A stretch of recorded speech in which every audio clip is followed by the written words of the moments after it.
Welcome to our 2012 Christmas vacation. We're going to cover it in 3 parts. This is part 1. The first part goes from San Jose to Mojave National Preserve. And then the second part goes from the Mojave National Preserve to the Grand Canyon. And the third part goes from the Grand Canyon down to Cottonwood, Arizona, Dead Horse State Campground. Let's take a look at part 1. Starting in San Jose to the Mojave National Preserve, that's the route we took. We're going to zoom in on San Jose, California, starting point for part 1. We're going to rotate the image around and then rotate the camera up so that we're going to be looking down the Santa Clara Valley. The Santa Cruz Mountains are going to be on the right. The Diablo Mountains are going to be on the left. We're going to go down Highway 101 for about 30 miles. That'll take us to Gilroy, and the exit we want, Highway 152 East. Traveling east on Highway 152 for about 40 miles will take us over Pacheco Pass in the Diablo Mountain Range past the San Luis Rey Reservoir to Interstate 5. We're going to turn south on Interstate 5 and go about 145 miles south down the Central Valley of California and take the Buttonwillow exit to connect onto Highway 58. We're going to travel about 21 miles across the southern end of the Central Valley and merge onto Highway 99.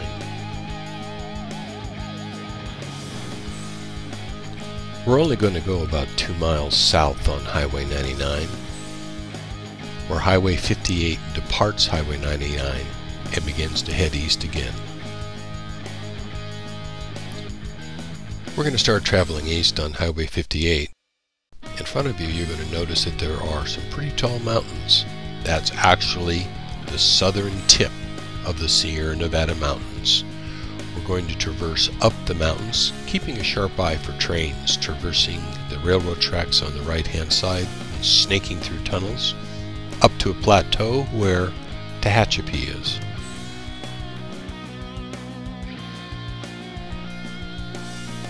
We're going to descend from Tehachapi down to the high desert, past Mojave, California, and continue on. Out in front there, that large white spot, that's Rogers Dry Lake at Edwards Air Force Base. And lo and behold, here's Hinckley, California. Can you spell hexavalent chromium in Aaron Brockovich? We're going to continue on Highway 58, or wrap on to Interstate 15, and we're going to take the Interstate 40 exit and go out into the desert about another 60 miles. There is our first important road, known as Kelbaker Road.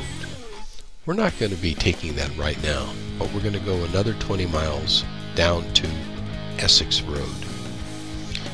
Exiting on Essex Road, we're going to be heading to the north, which is to the left in this video.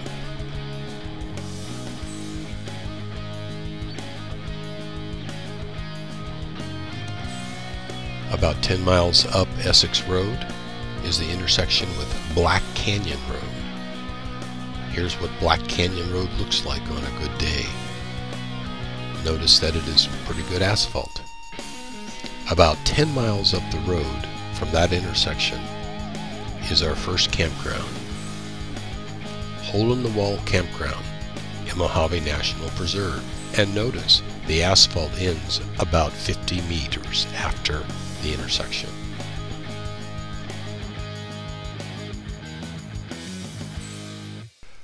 This is a panorama of the campsite. It's currently about 5 o'clock in the afternoon. It's about 30 degrees. That's our tent, which attaches to our Honda Pilot. Tent gives us 81 square feet of wonderful living space out of the elements. there's Tabletop Mountain out there in the setting sun. And of course, you get all the clouds.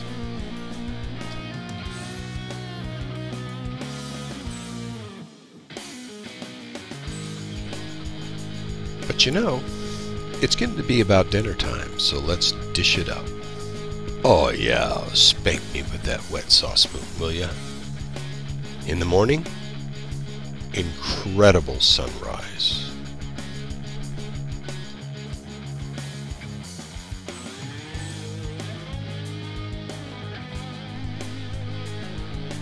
So let's survey the surrounding area.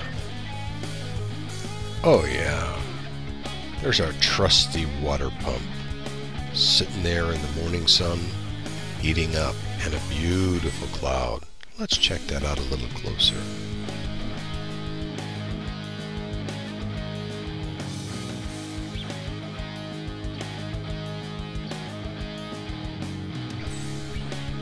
And now it's time for coffee. Been heating up that water,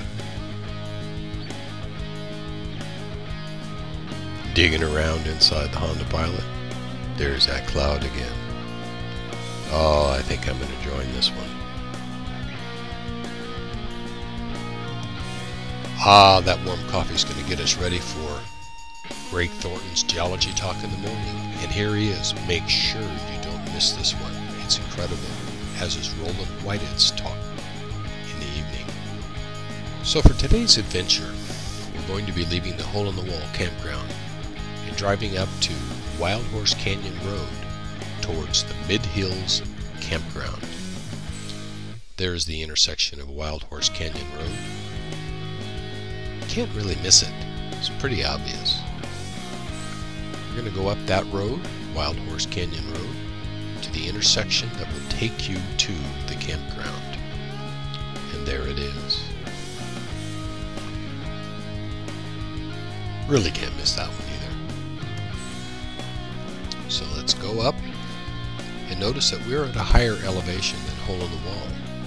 So it's going to be a lot cooler some evenings up here. It's a one-way circle. At the top of the circle is an Iron Ranger.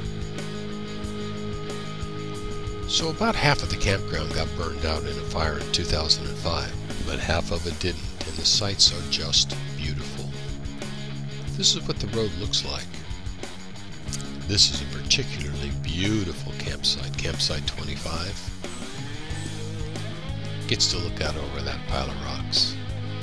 So let's go back to Wildhorse Canyon Road and scurry right on back to Black Canyon Road.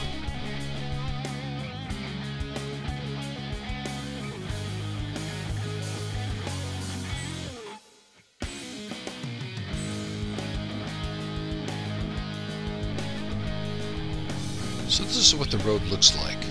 This is Black Canyon Road looking north, and it has all of the wonderful sightseeing scenery that you can imagine. The road had just been plowed because there had been very, very serious flash floods areas. Going north on the road again, it's going to intersect into Cedar Canyon Road. That intersection is going to look like this. We're going to turn left, which is west. Eventually, the dirt road turns into an asphalt road and intersects Kelso Cima Road, this intersection. Make sure you watch for trains when you cross train tracks out there. So we're going to be heading to the left to the Kelso Depot in 14 miles.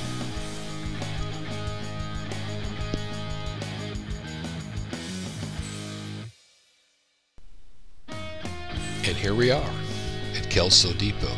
Kelso Depot used to receive water from Cornfield Spring up in the mountains, and that water was used by the steam engines, and that's why this was an important stop.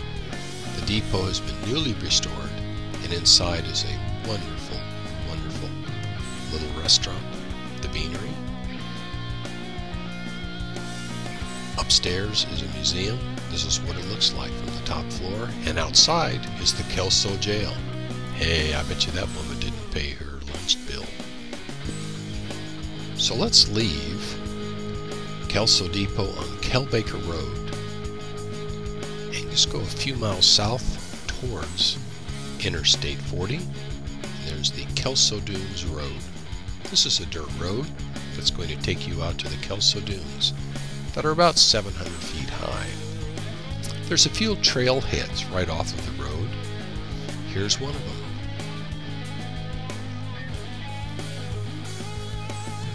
We didn't stop there to go out onto the sand. What we did do is we went just a little bit farther down the road to the camping area. There's no water out here, but there are a couple of trees, and let me tell you, in the summertime, that proves mighty handy. This is what it looks like. See that peak over there? Oh yeah, there's 3 people, 1 climbing and 2 on top. So let's go on back to Kelbaker Road, and we have one more stop off Kelbaker Road before we hit Interstate 40.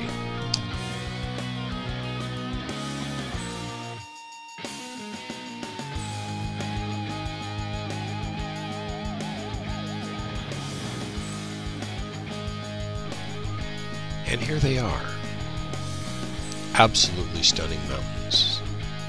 Let's take a closer look.